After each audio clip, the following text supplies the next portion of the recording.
आणि आयुष्यभर निरोगी राहण्याचा मंत्र तुम्हाला देतोय। वय वर्ष 120 वर्ष ज्या कोणाला जगायचं असेल त्या व्यक्तींनी हा मंत्र फॉलो करायचा। ज्यांना लवकर मरायचं असेल त्यांच्यासाठी हा मंत्र नाही आहे।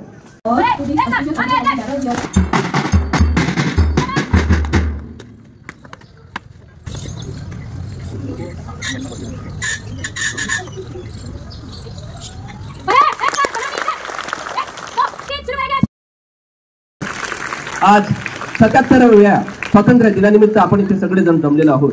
या पावन दिवशी आणि या पावन वेळेवर आज मी तुमच्या पुढ्यात समक्ष आलेलो आहो। हा वेळ हा काळ माझ्या आयुष्यात पुन्हा परत येणार नाही आणि तुमच्याही आयुष्यात परत पुन्हा येणार नाही। त्यामुळे या संधीचं सोनं करून घ्या, या क्षणाचं सोनं करा। भारत माता की, भारत माता की, भारत माता की।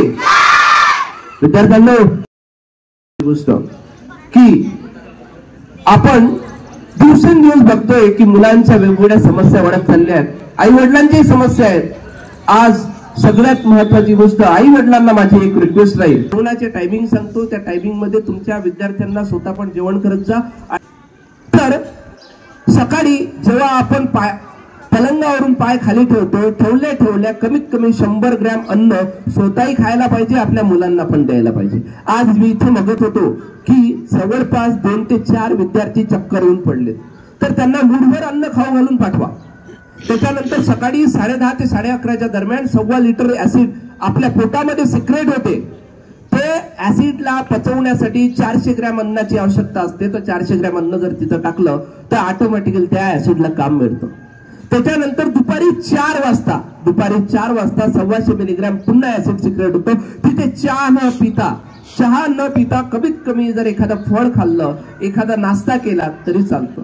आणि संध्याकाळचं जेवणाचा टाइम जर आपण 6:30 ते 7:30 जर केला, त्या दरम्यान 1.25 लिटर ऍसिड पुन्हा सिक्रेट आपल्या पोटामध्ये होतं आणि तेव्हा 400 ग्रॅम अन्न जर खाल्लं तर ते पचतं। आणि या पद्धतीनं जर टायमिंग जर तुम्ही मॅनेज करत गेलात तर तुमच्या घरातील सगळ्या बिमाऱ्या दूर व्हायला लागतील। मोठमोठ्या हॉस्पिटलमध्ये जाऊन खर्च करायची नौबत तुमच्यावर येणार नाही। इव्हन बीपी असो, शुगर असो, थायरॉइड असो, कॅन्सर असो, अशा वेगवेगळ्या आजारामधून मुक्त करण्यासाठी हा फॉर्म्युला तुम्ही वापरत जा। आणि अन्न जेव्हाही खाताय तेव्हा चावून बारीक होईल हा विचार करून खा, म्हणजे ऑटोमॅटिकली तुमचे सगळे रोग, सगळ्या समस्या नाहीशा व्हायला लागतील।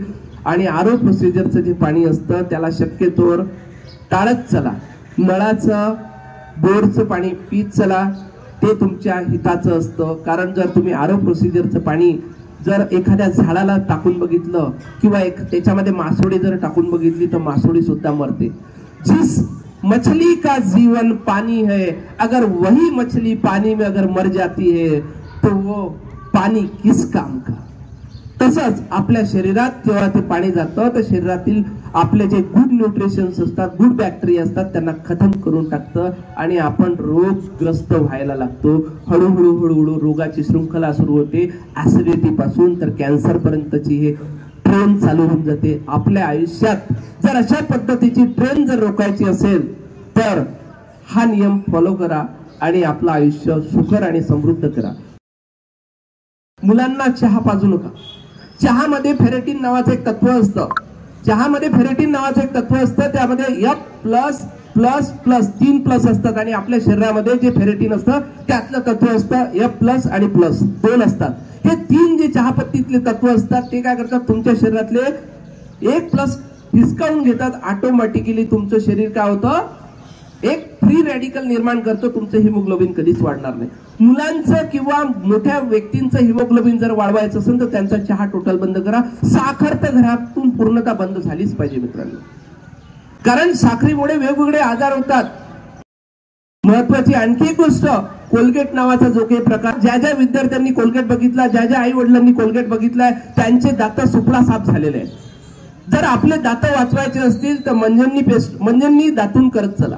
शक्यतो गोड पदार्थ युक्त दातून वापरू नका, कारण आपली लाड जी असतं ती क्षारीय असतं।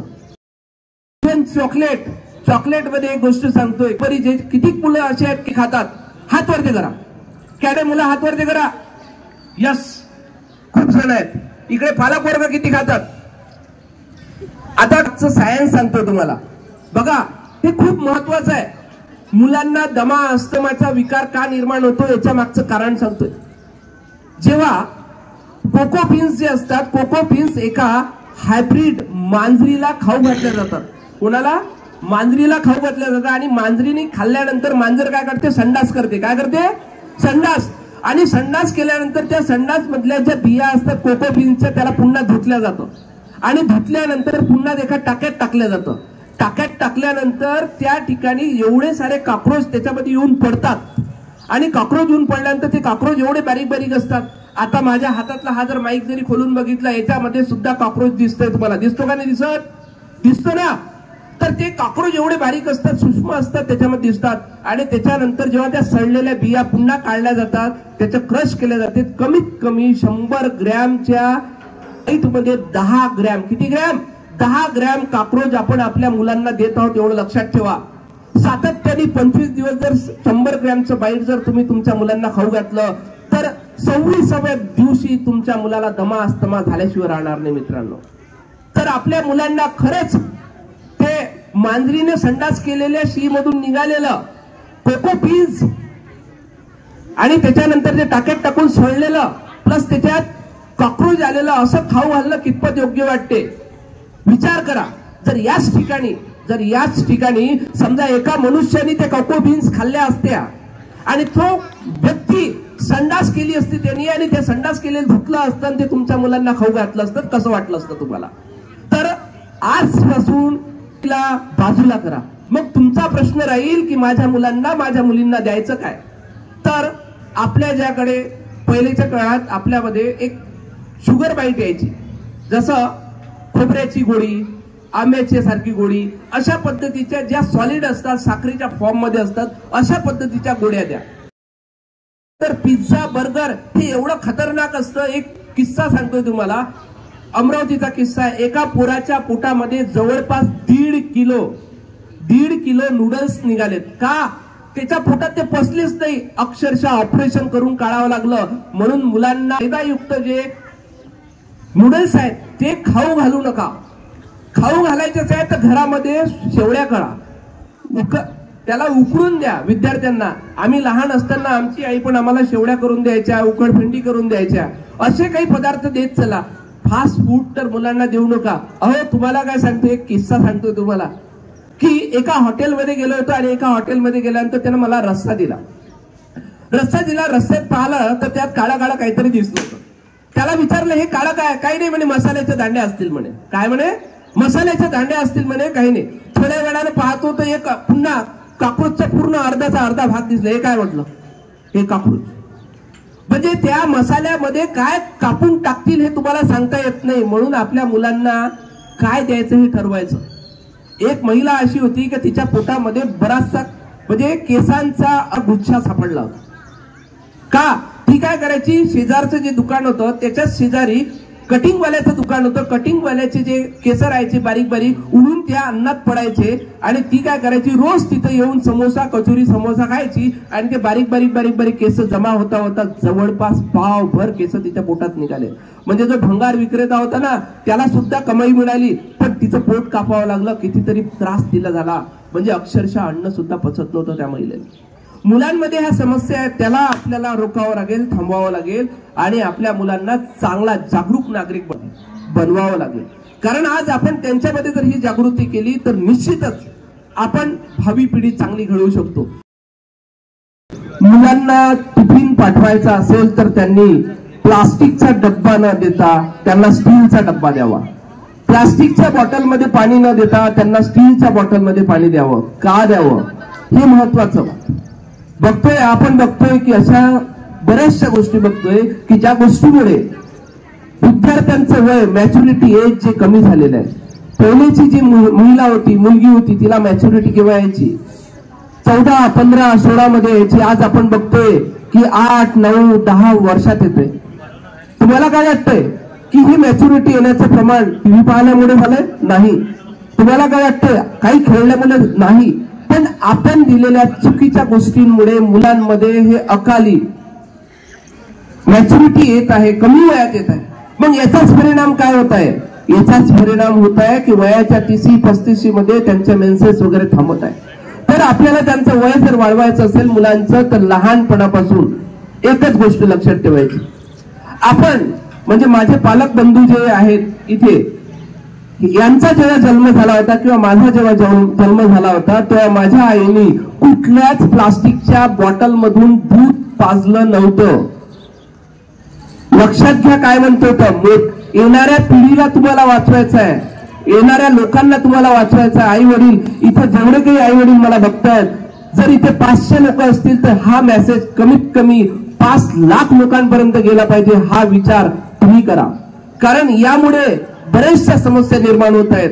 आपली 8 वर्षाची मुलगी ती मॅच्युरिटी मध्ये येत आहे, 9 वर्षाची मुलगी मॅच्युरिटी मध्ये येत आहे. मॅच्युरिटी मध्ये येणं म्हणजेच काय, किती नवीन गर्भधारणा धारण करू शकते एवढी सक्षम झालेली आहे, पण तिचं वय काय, तिची हाईट काय, हाईट पण वाढत नाही. म्हणून माझं आग्रहाची विनंती राहील की घरामध्ये जर फ्रीज असेल तर त्याला बंद करून ठेवा. मी डॉक्टर गणेश शेवालाके सुद्धा माझ्या घरामध्ये फ्रीज वापरत नाही.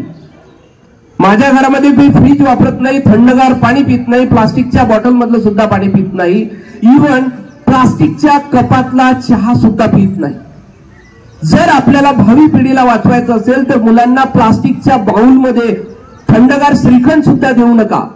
द्यायचंच असेल तर स्टीलच्या भांड्यातलं द्या. तुम्हाला फ्रीज मध्ये बर्फच द्यायचा आहे मुलांना तर स्टीलच्या भांड्यामध्ये ठेवलेला बर्फ द्या, पण प्लास्टिकच्या भांड्यामधला बर्फ देऊ नका. यामुळे वेगवेगळ्या प्रॉब्लेम, वेगवेगळ्या समस्या निर्माण होतात. जसं लहान वयातले मुलगी, तिला जर 3ऱ्या दिवसापासून जर प्लास्टिकच्या बॉटल मधलं जर दूध देण्यात येत आहे, तर जेव्हा जेव्हा प्लास्टिक गरम होतं आणि थंड होतं, दोन्ही कंडिशन मध्ये इस्ट्रोजन नावाचं लेडीज हार्मोन सिक्रेट होतं. लेडीज हार्मोन असतं, महिला संप्रेरक असतं, हार्मोन असतं, आणि याचं दिवसा गणिक रोजच्या दिवसाला तुम्ही डोस टाकताय शरीरामध्ये, त्याला वाचवा. म्हणजेच फ्रीज मधून ज्या ज्या वस्तू निघतात त्या त्या तो वाचवाच. प्लस प्लास्टिक जेव्हा जेव्हा गरम होतं, थंड होतं, दोन्ही कंडिशन मध्ये इस्ट्रोजन नावाचं लेडीज हार्मोन सिक्रेट होतं, त्यापासून सुद्धा मुलांना वाचवा. गरम वस्तू कुठलीच प्लास्टिक मध्ये द्यायची नाही किंवा थंडगार वस्तू कुठलीच प्लास्टिक मध्ये द्यायची नाही. आज घरी जाऊन तुमचा फ्रीज उघडून बघा, त्याच्यामध्ये 50 भांडे असतील प्लास्टिकचे, त्याच्यामध्ये वेगवेगळ्या वस्तू भरून ठेवल्या असतील. अहो, फ्रीज कशासाठी घेतला आपण? ताज्या वस्तू शिळ्या करून खाण्यासाठी फ्रीज घेतला, 25,000चा 30,000चा. कृपया या फ्रीजला आपल्या घरापासून जर दूर केलं, ओझोन लेअरला जर तो फ्रीजचा CFC गॅस जर छिद्र पाडत असेल, तर आपल्या घरात आपण राहणारे आपल्याला किती प्रमाणात हानी करत असेल याचा विचार तुम्ही करा. अलग लक्ष. तर वेगवेगळ्या गोष्टी, आणि हेच हार्मोन, लेडीज हार्मोन ह्या मुलांमध्ये जर गेलं तर लेडीज हार्मोन जर मुलांमध्ये जाईल तर तो काय होईल, फेमिनाईन होईल. लग्न केल्यानंतर त्याला सुद्धा मुलंबाळ होणार नाहीत. मग आपण काय करतोय? म्हणून आपल्या मुलांना पण प्लास्टिकच्या भांड्यांपासून वाचवा. प्लास्टिकच्या वेगवेगळे ज्या ज्या ठिकाणी प्लास्टिकमध्ये आता श्रीखंड येतं, कढी येतं, मोठमोठ्या हॉटेलमध्ये जातो आपण तर प्लास्टिकच्या भांड्यामध्ये खातो. खाणं टाळा. मागा, दुकानदाराला मागा, ऑर्डर करा की मला स्टीलच्या भांड्यामध्ये दे. नाही देत तर आपण तिथे जेवण नाही करायचं. अशा पद्धतीने अवेअरनेस करा विद्यार्थी मित्रांनो आणि माझ्या सुज्ञ आई वडील मित्रांनो, कारण ही काळाची गरज आहे. आज आपण आपल्या मुलांना वेगवेगळ्या म्हणजे चुकीच्या पथावर नेत आहोत असं लक्षात ठेवा. आणि आज आपण बघतोय की वयाच्या 30 पर्यंत आपण मुलाचं लग्न करून देत नाही. त्या मुलीचं वय सुद्धा 35 पर्यंत येऊन जातं तरी तिचं लग्न होत नाही. जर ही इन्फर्टिलिटीची प्रॉब्लेम किंवा अर्ली मॅच्युरिटीची जर प्रॉब्लेम जर ह्या मुलींमध्ये आली, म्हणजे 8व्या-9व्या वर्षात जर तिला माहवारी जर आली तर ती 35 मध्ये थांबते, आणि 30-35 मध्ये जर तिचं लग्न करून दिलं तर तिला मुलंबाळ होणार नाही. मग लाखो करोडो रुपये आपण खर्च करतो तरी रिझल्ट येत नाही. म्हणून त्यासाठी काय करायचं, प्लास्टिक जेवढं काही आपल्या घरातून हद्दपार करता येतं तेवढं करा. आणि आयुष्यभर निरोगी राहण्याचा मंत्र तुम्हाला देतोय. वय वर्ष 120 वर्ष ज्या कोणाला जगायचं असेल त्या व्यक्तींनी हा मंत्र फॉलो करायचा. ज्यांना लवकर मरायचं असेल त्यांच्यासाठी हा मंत्र नाही. माझा नंबर कोणालाही लागला तर दिनेश पवार सरांकडे आणि येथील प्रशासनाकडे आहे. त्यांना फ्री ऑफ कॉस्ट मार्गदर्शन करेल. आणि सोबतच जर आपल्याला आणखी हेल्दी टिप्स जर ऐकायच्या असतील तर बिरसा मुंडा सभागृह येथे रविवारी 11:30 वाजता वाघापूर रोड या ठिकाणी आपलं एक मार्गदर्शन प्रोग्राम असतो, त्या प्रोग्रामला तुम्ही पालक वर्गांनी येऊ शकता. डिटेल इन्फॉर्मेशन मी तुम्हाला तिथे देऊ शकतो. धन्यवाद. मला इथे व्यासपीठाने आणि त्यातल्या त्यात सनराइज इंग्लिश मीडियम स्कूलच्या प्रेसिडेंट दिनेश पवार सर यांनी इथे बोलण्याची संधी दिली. येथील स्टाफ, येथील शिक्षक, येथील विद्यार्थी, येथील पालकवर्ग या सगळ्यांनी मला ऐकून घेतलं, त्याबद्दल त्यांचे मी मनापासून धन्यवाद व्यक्त करतोय आणि माझ्या वाणीला इथेच विराम देतोय. धन्यवाद. व्हिडिओ आवडल्यास लाईक, सबस्क्राईब, शेअर करा. आपल्या परिचितांना पाठवा, त्यांचे पण प्राण वाचवा. धन्यवाद.